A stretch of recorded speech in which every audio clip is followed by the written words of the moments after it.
मैं आपको यह बताना चाहता हूं कि हिंदुस्तान के युवाओं के लिए, आदिवासी युवाओं के लिए, पिछड़े वर्ग, दलित, गरीब, जनरल कास्ट के युवाओं के लिए कांग्रेस पार्टी क्या करने जा रही है। सबसे पहला कदम हमने गिनती की है, हिंदुस्तान में 30 लाख सरकारी वैकेंसीज हैं। 30 लाख। मोदी जी इनको भरवाते नहीं है, बीजेपी इनको भरती नहीं है। सरकार में आने के एकदम बाद हमारा पहला काम होगा कि 90% को 30 लाख सरकारी नौकरियां हम दे देंगे।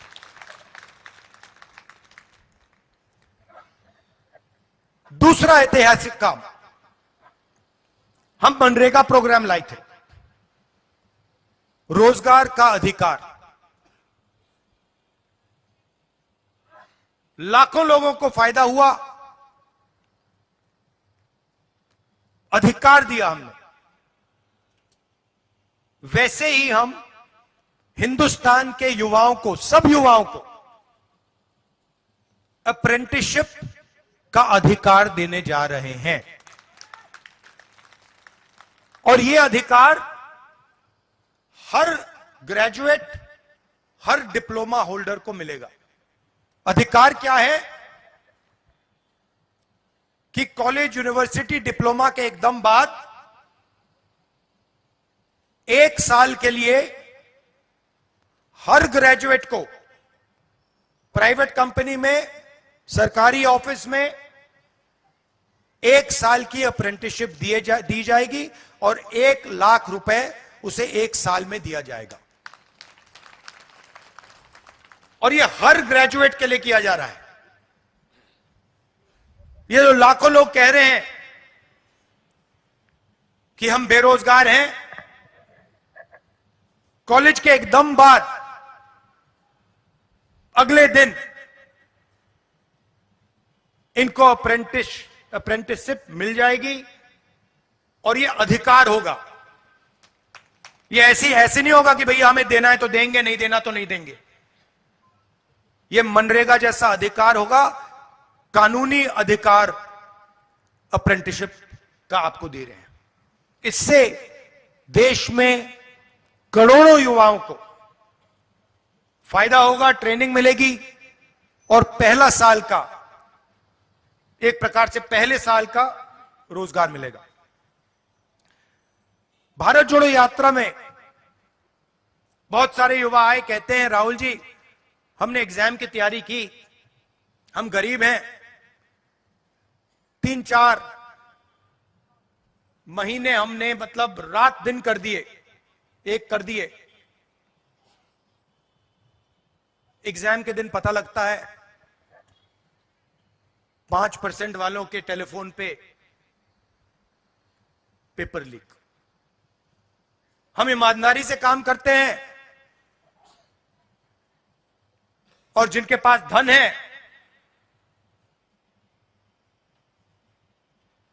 पेपर चुरा लेते हैं और फिर उसके बाद हमें कहा जाता है कि देखिए पेपर लीक हो गया तो आपको अब नौकरी नहीं मिलेगी। पुलिस की भर्ती में होता है, पटवारी, सब भर्तियों में होता है। तो हम एक नया कानून लाएंगे, पेपर लीक के खिलाफ एक कानून, जिसमें हम एग्जाम दिलवाने का तरीका स्टैंडर्डाइज कर देंगे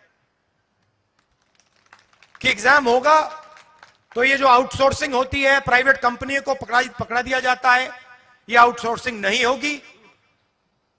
एग्जाम सरकारी संस्था करेगी और इस प्रकार से करेगी। और अगर इस प्रकार से नहीं किया और अगर पेपर लीक हो गया तो फिर कानूनी कार्रवाई ऐसी होगी कि दूसरी बार नहीं होने वाला है। चौथी चीज युवाओं के लिए बहुत सारे युवा उबर, ओला, डिलीवरी का काम करते हैं। इसको अंग्रेजी में गिग वर्कर्स कहते हैं। और राजस्थान में हमने इनके लिए कानून बनाया था, इनकी रक्षा के लिए, इनकी पेंशन के लिए, इनकी सोशल सिक्योरिटी के लिए।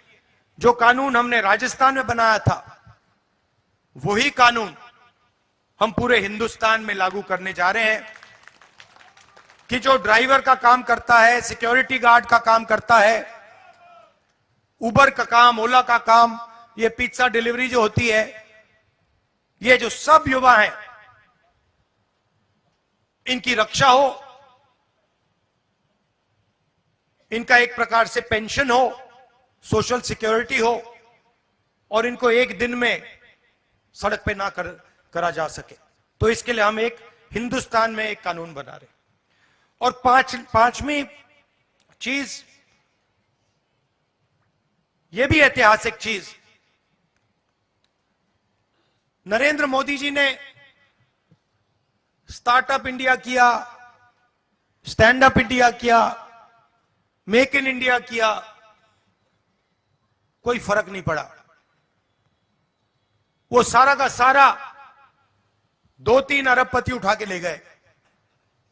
नरेंद्र मोदी जी की मार्केटिंग जरूर कर दी, टीवी पे उनका चेहरा जरूर दिखा दिया, मगर जो युवा हैं उनको ना स्टार्टअप मिला, ना मेक इन इंडिया मिला। तो हमने 5,000 करोड़ रुपए स्टार्टअप्स के लिए एक फंड बनाया है, और हर डिस्ट्रिक्ट में यह फंड रहेगा।